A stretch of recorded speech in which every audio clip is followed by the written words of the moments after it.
Welcome to the Cruise Lifestyle.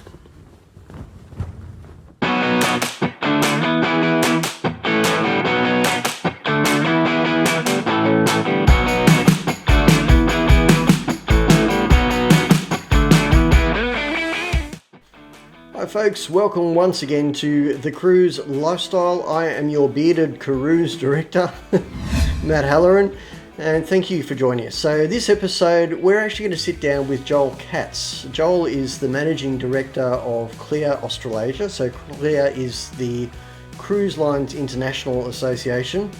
And we had a bit of a chat, just I guess, around the whole protocols, what's happening in Australia, why aren't the government doing anything, and things like that in terms of getting cruising restarted here in Australia. So we had a good chat. It's a bit of a long episode, but stick with it. There's some gems of information in there, just about where we are and where we anticipate to be fairly shortly.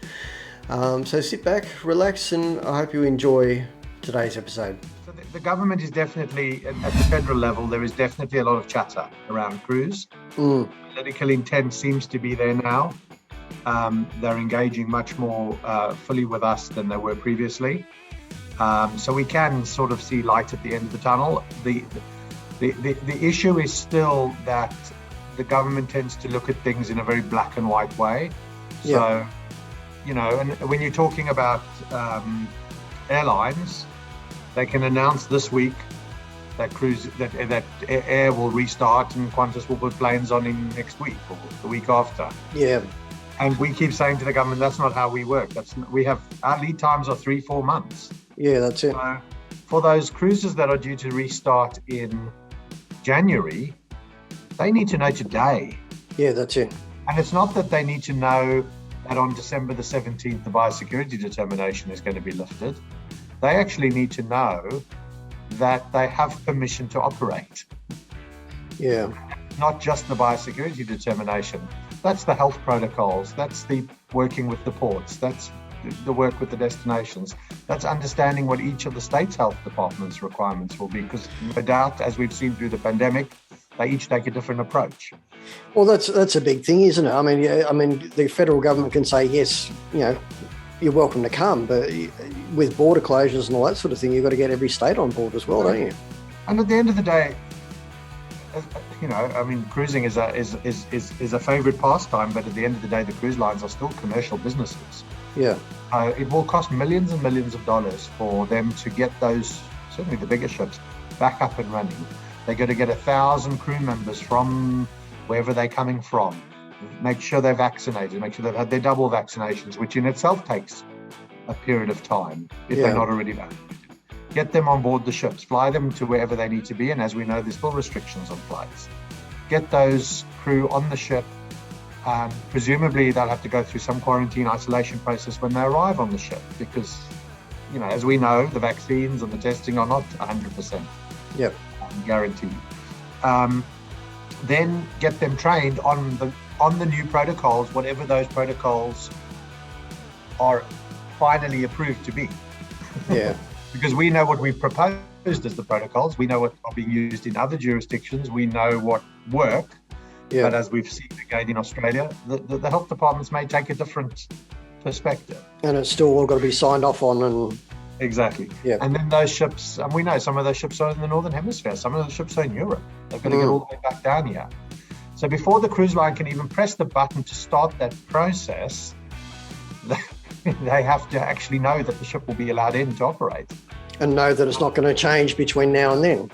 Well, there's always going to be that. That, I think, is one of the risks and one of the realities of COVID that we're all going to live with. But what they will be looking for is they'll be looking for the assurance that if there is a lockdown, a targeted lockdown or a specific outbreak, that they're not going to be kicked out again. Yeah.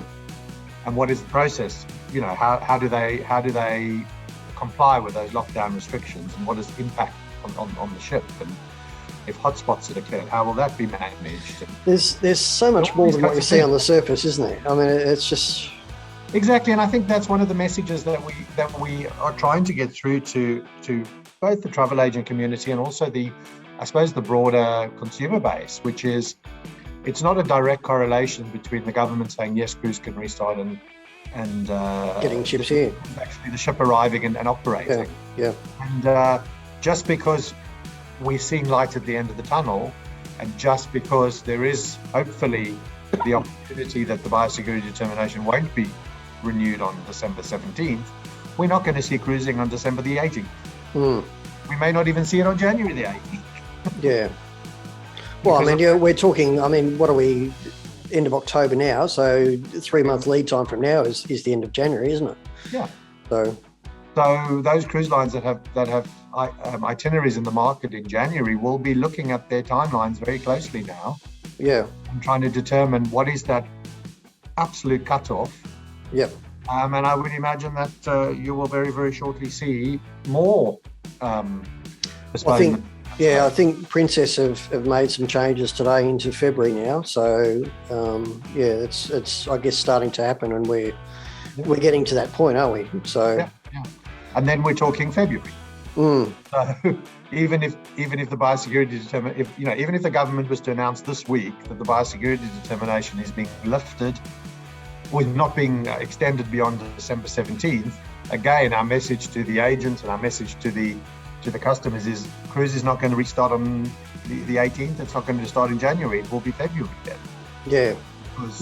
Because of this moving timeline.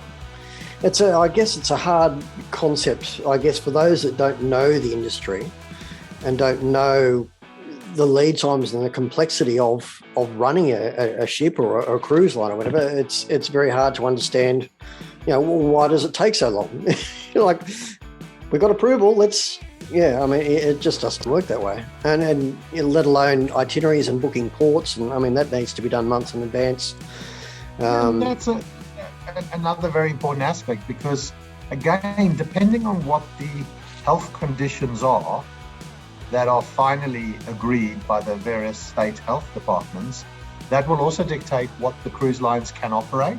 The itineraries that are currently in the market may actually not be allowed to operate. Yeah. So we, from an industry perspective, again, using the international example, have outlined what we call a phased restart. And as we know, things are changing on a day-to-day basis, as they were 2 weeks ago when all the state borders were closed and you couldn't sort of move from one state to another. We were proposing intrastate cruising first, so cruising locally within the state, only carrying state residents. Yep. Then interstate, and then eventually sort of bubble across the Trans-Tasman, South Pacific, and then ideally we'd see those world cruises come back with the ships carrying international visitors. But over the last few weeks, we've seen all the states announcing that state borders most of the states announcing that state borders are coming down. So suddenly you think, well, if somebody can fly and drive from Sydney to Melbourne, why can't they cruise from Sydney to Melbourne? Yeah. Because it's the same people. There's no additional risk if you're only carrying Australians to start with. So those kinds of questions will still need to be addressed by the state health teams. And then the cruise lines will need to make those sort of, I suppose, supply and demand decisions. Are people interested in doing that cruise? If the itinerary is very limited. I don't envy those in scheduling. It must be, tearing your hair out sort of stuff, just trying to figure out what you're going to do and how you're going to do it and when and where. And I think the most important message is that the cruise lines are desperate to get back to do what they do, which is to provide, incredible holiday experiences to their customers. Yep.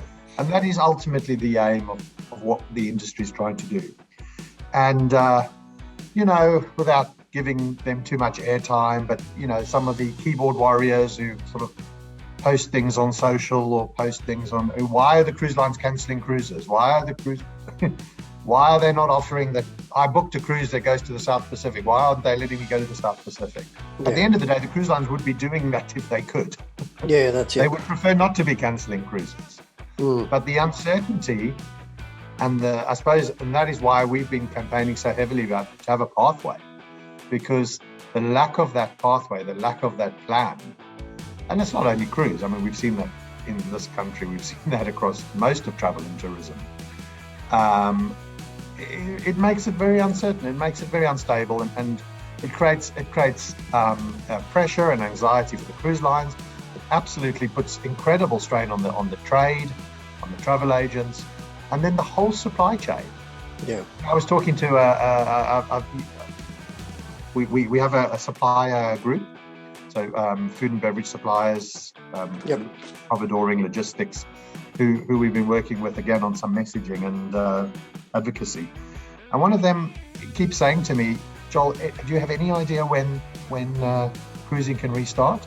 And he provides fresh produce to the ships. And he keeps saying to me, if those ships are coming back in January, I need to have planted my suppliers, my farmers need to have planted those crops weeks ago. Yeah. Because if a ship is coming back and they want 10 tons of tomatoes in January, or onions or cucumbers, or that, that's on top of what they supply to the regular market. But it takes, 8, 10, 12 weeks for Yeah, you can't instantly grow a tomato, can you? And so all of those things, it's a very complex supply chain, and every element of it is exactly the same position, saying to the government, just give us a plan, just give us a pathway. We know that this virus is dynamic and changing, and nobody knows what tomorrow's news bulletin will bring, but at least have a plan that we can work towards, and if it has to change, it has to change. But at least you've got a base. Yeah. Well, let's talk about protocols. I mean, it's been a history, I guess, since the start of the pandemic. The cruise lines were slammed in some ways in terms of just early outbreaks and things on board. And like everyone, we didn't really know what this was and how it was going to proceed and things like that. So there's been a lot of work behind the scenes in terms of getting protocols together. And CLIA as an industry organisation has basically got everyone together to work on that. So can you give us a bit of insight, I guess, into some of the history of how that's come together and things like that? Look, I think, jumping back, 18 plus months now. So jumping back to January, February, March, sort of 2020, we were all, I think, learning as much as we could about this virus, this pandemic, as we could, as it was all sort of unfolding around the world. And, tourism by its very nature was heavily impacted from the beginning, because obviously it's a virus, it moves. And as people flew around the world, Australia, I think a lot of Australians were probably in Italy for their ski holidays. They were coming back to Australia. No doubt they were bringing the virus back. We had those cases on board the cruise ships up in Japan, where I think it was a traveller from Hong Kong brought it on board the ship. We had obviously we had high-profile cases here in Australia, where and a lot of people forget that in the case of Australia, those ships were not coming from overseas. Those were Australian passengers mostly Australian passengers. There were some international passengers, but they were on ships that were coming out of Australia during the summer and then coming back. So it was a virus that was already starting to circulate in the community, and we all know cruising is a very social environment. That's why everyone loves cruising, and unfortunately, we were subject to some very high-profile cases in those early days. The reality is, I think, from a statistical perspective, I mean, obviously every case is tragic, and everybody that was impacted is tragic. But the percentage of cruise passengers who were on ships around that period, I think if we did a rough calculation between January and I think it was March, there were X millions of people on board cruise ships. And if you took the number of positive cases over that period, it was 0.0009, I think. Okay. So it was a very small percentage, but, put that aside, we are a high-profile industry. We do have those big white ships in the middle of the harbours. We do move a lot of people around. So, of course, the industry was very conscious of its role and its responsibility. So at the same time as it was all unfolding, the industry was really one of the first sectors of travel and tourism to actually voluntarily make the decision to shut down. But again, because we're such a complex industry, it's not a matter of just grounding our planes and saying, well, we're not flying. Like the airline still had to continue to fly to move people in and out, even though technically the border was closed.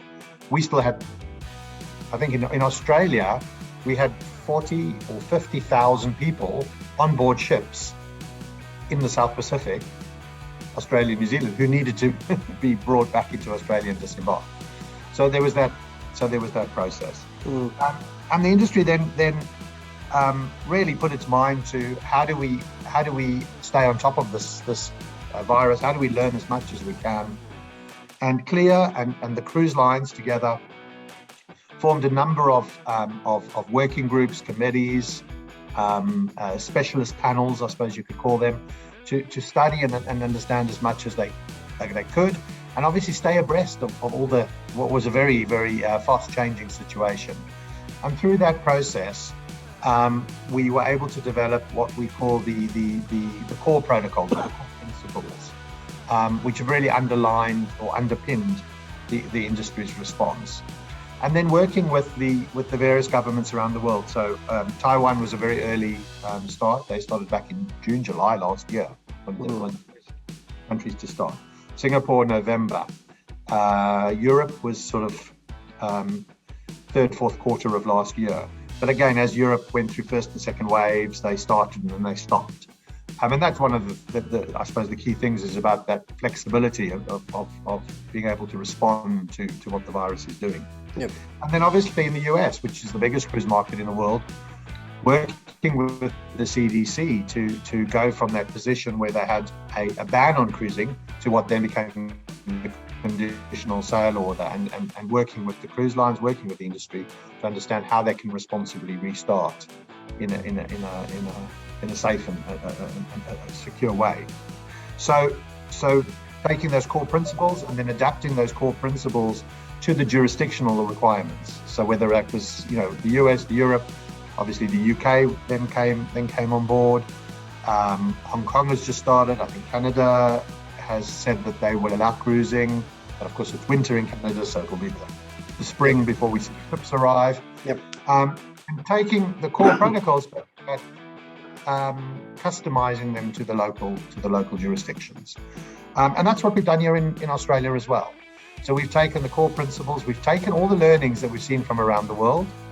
I suppose one silver lining of being one of the last jurisdictions to restart cruising is that we have the benefit of the experience that everyone else has gone through. Yeah. So we've developed Australian, let's say, version of the protocols. We've provided that to the federal government, we've provided that to the state governments, and we've said this is how we envisage cruising could restart in Australia. These are our commitments as an industry. This is what we would propose, how we would propose that it could work. And now we need to sit down with you and talk about it and make sure that we can, nut it down for each jurisdiction. And that's where we've been hitting this brick wall. So because we have this ban at the federal level, the state governments are saying to us, well, we've read your document, seems reasonable, but we can't progress to finalizing it until we understand what the federal government's position is. And the federal government has been saying, we have the AHPPC, which is this committee that advises Greg Hunt, the health minister, and that's made up of the state chief health officers. And until they say that we can progress the discussions, we can't remove the ban. Yeah. So we've got the states saying they're waiting for the feds, and we've got the feds saying they're waiting for the states. And that's which is all the same thing, really, isn't it? when it comes down to it. Exactly. Yeah. So this has been a very frustrating, and I think mid-August, I think it was 12 months that we've been going through this, meeting with the government on a regular basis. A real roller coaster. We've gone through processes where plans have been developed, where we were making progress, where things were submitted to various government agencies and then not signed off, or progress is made, and then one step forward, two steps back, two steps forward, one step back. Yeah. Finally, and I think the fact that we are seeing, now we're up to 3 million people cruising worldwide. I think it's something like 65 countries have plans for cruising. 55 have already started cruising. The message is really getting through now that the industry has done the work. The examples are there. The protocols have been tested and proven to work. So the political conversation, the political intent, the political will is now changing. And we do have senior ministers publicly talking about cruise restart. Well, there seems to be, particularly, I guess, the last couple of weeks, there seems to have been a lot more positivity, I guess, around the hope of cruising restarting or senior politicians, particularly New South Wales and Queensland, had a little bit of a mention there about, small ships and things like that. So there seems to be, I guess, a groundswell of change and a bit more positivity in there, doesn't there? So we, through the Ready, Set, Sail campaign, which I think you're aware of, we had asked supporters, suppliers, trade to reach out to the government using our tool to let elected officials understand that cruise is popular and that people want to see cruise back. And we were blown away. I think we're up to close to 55,000 emails now have been sent out.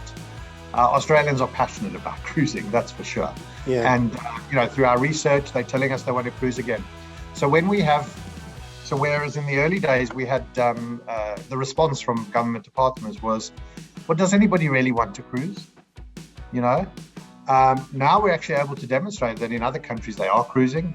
People are going back for multiple cruises. Australians are saying they want to cruise. We've done some research which actually says that people are prepared to comply with the, if being vaccinated means you can get on a ship, they'll be vaccinated. If they have to wear a mask when they can't social distance, they'll wear a mask. But they love cruising and they want to get back to sea. Yeah. I think the other message which has started really getting some traction is this absurd situation that we're going to have come Monday, where Australians will be able to travel overseas to cruise and not cruise at home. So when you sort of behind the scenes, we've been doing a lot of work with Austrade, with various government departments to make sure they really understand the economic benefit that cruise delivers, that they understand the 18,000 jobs, that they understand that long supply chain. And now we can say every person who goes overseas to cruise, it impacts a local business. Yeah. Because that person is not spending that money locally. That cruise line is not buying the tour locally, or not buying the eggs, the cheese, the wine. That person is not going into the shop in Eden and spending their money. They're not using the taxis, the hotels in Sydney pre and post cruise. The cruise industry delivers $750 million of economic activity to hotels, restaurants and cafes, and most of that is in Sydney. Yeah. So, when we're in meetings with the government and the gentleman who owns the cafe down at opposite the ferries at the Circular Quay, when he's asked by the government, what do you need from us in terms of tourism support, and he stands up and this is not the industry talking, this is a cafe owner saying, I need the cruise ships back because I've got no foot traffic in Circular Quay. Yeah. Those are the kinds of stories that the government is starting to listen to now and really understand the impact. And I think that combined with the detailed work the industry's done is really it's changing the narrative, and that political will is now there to listen to us and to respond. And look, we're cautiously optimistic that in the coming weeks we're going to see a more definitive approach from the government about I'm talking about the federal government about cruise restart, which will hopefully then give the push to the states to engage more fully with us on finalizing those plans. Yeah. And hopefully we can do that pretty quickly, because the early indications are that there is nothing in our plans that they would disagree with. And, you know, we're pretty proud of the fact that our protocols go well beyond most other sectors within travel and tourism. We were the first to say we would only carry out negative passengers and crew. We said, you know, in the very early days, we said no one's getting on a ship who doesn't first test negative to COVID. And there have been some very positive, you know, the Federal Maritime Commissioner, I think it was, in the US came out and said, I feel safer traveling on a cruise ship where I know that everybody around me has been vaccinated and tested than I do in a supermarket where I don't know what the person standing next to me. That's it. I mean, it's one industry where I guess where they've gone. I mean, the only comparable would be, well, actually, no, it's not even comparable. There's no other comparable industry that really has the protocols that cruising's put in place. I mean, around vaccinations, around mask wearing, around, you know, social distancing and things like that. And I guess in all aspects of the cruise from start to finish. I heard somebody say a few weeks ago, and I've been quoting them, but I'm not sure what the source was, that the cruise protocols are the most extensive outside healthcare. Obviously, healthcare by its very nature will always have the most robust health protocols. Yeah. But if you step out of that, cruise appears to have arguably the next most robust protocols. So, you know, and everybody recognises that yeah, we all know the vaccinations are not 100% in stopping transmission, but it reduces transmission, it reduces illness. We know that testing isn't 100%. But it's a good way to ensure that you're you know, doing everything you can to prevent the virus getting on board a ship. So, as you say, it's very much about a door-to-door approach. So from the moment the passenger makes the booking, and people say to me, "What do you mean? What are the health protocols when they make the booking?" It starts off with the communication, making sure that passengers understand and agree to the protocols. Then the testing, the vaccination, obviously, the screening when they get on board the ship, all those public health measures that we're used to in our day-to-day lives. So if you would equate a ship to a floating resort, you know the capacity restrictions in restaurants. So if there are 2 square meter rules on land in the state, then we, you know, comply with the 2 square meter rule on the ship. Yeah. So making sure that those capacity restrictions are in place, making sure we've got the hygiene. For those of you, I mean, I know you've cruised, and many of your viewers have cruised. They know that the hygiene stations, the care that the cruise lines take to maintain the health and hygiene on board, and that's all been enhanced. So there's the additional COVID training, there's the additional medical training for the medical teams on board, the ability to test, quarantine, and trace. So while, you know, the layered approach means that everybody's been tested and vaccinated, we need to make sure that we've still got those mitigation measures on board. So for the longer cruises, there'll be regular screening. There may be temperature checks. Crew will probably be having regular PCR tests. Certainly that's what we've proposed to the government. People always ask about the buffet. And my answer is you know, the cruise lines will be looking at every aspect of their food and beverage offering and making sure that it is a COVID safe F&B offering. Whether or not the buffets will be open or not, I can't say. But, you know, we're seeing buffets reopen in hotels ashore, but with the appropriate controls and mechanisms in place. So in many cases, served versus help yourself. Yeah. So the cruise lines are doing all that work, and as you know, over many years, the food and beverage offerings on ships have been refined and amended and updated in terms of modern style of cooking and serving and tastes. And this is a progression of that as well. Ventilation systems, maximizing the fresh air, making sure that the appropriate filters are in place, making sure that the air conditioning systems are overhauled.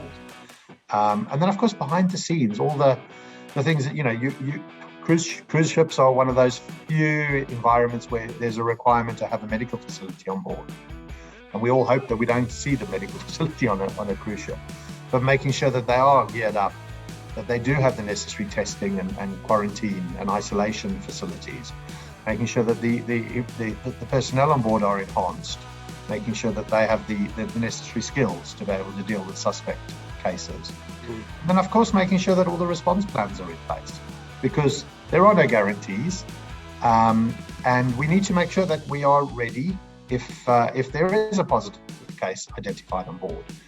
And with the contact tracing, using technology, using the QR codes, using the sign-ins to the various venues, we have the ability to understand who close contacts are on board the ship in exactly the same way it happens on land, and then identify who those close contacts, making sure that they're getting tested, making sure that they're getting isolated, and making sure that we can safely support and help those passengers impacted while not impacting the broader community on board. Well, I mean, there have been a couple of cases recently, in the last few months, I guess, where there have been positive cases on board, and they've, from what I understand, they've been dealt with in that manner that, passengers been isolated and quarantined and things like that. So that's exactly right. And I mean, the response plans within the layered approach is a key part of having those plans in place.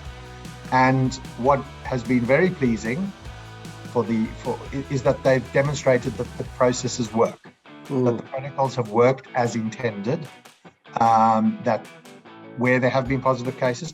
And you have to remember, we're talking about, I think is Florida one of the highest per capita infection rates in the world at the moment.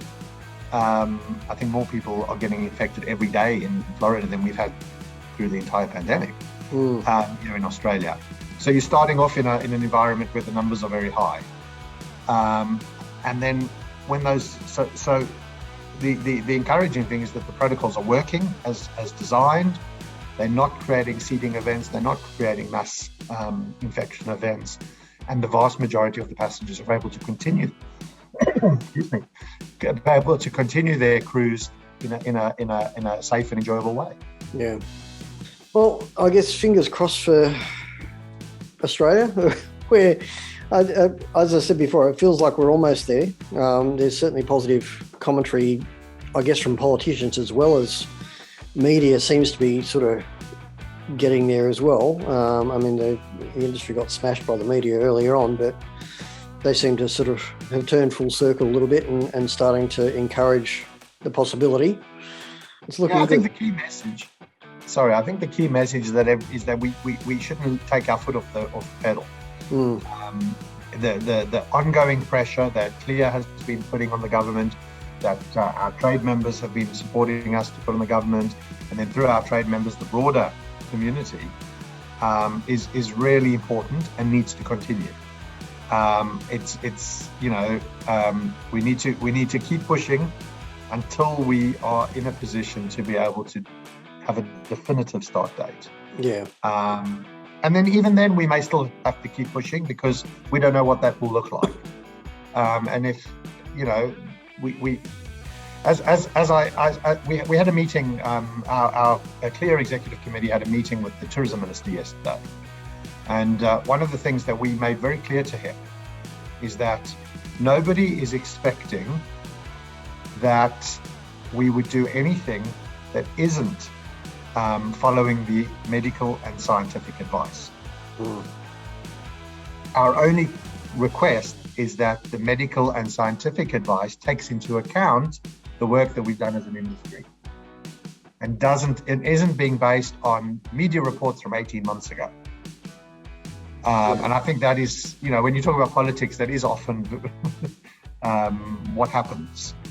That people do appreciate that there are, 3 million people cruising, many of them cruising multiple times already. That most other countries have restarted cruising.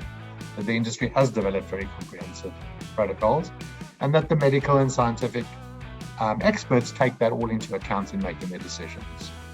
Yeah, well, I mean, we've said a lot. I mean, it's such a complex industry, and to get it restarted, I mean, it's all levels, really, isn't it? I mean, it's federal, state, federal, state. Just... And don't forget the destinations. Yeah, don't absolutely. The communities. Not everybody.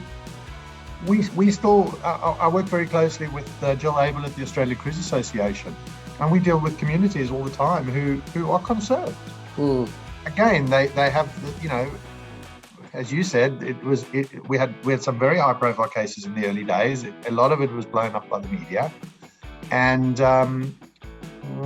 it's a legacy that we have to live with and we have to deal with.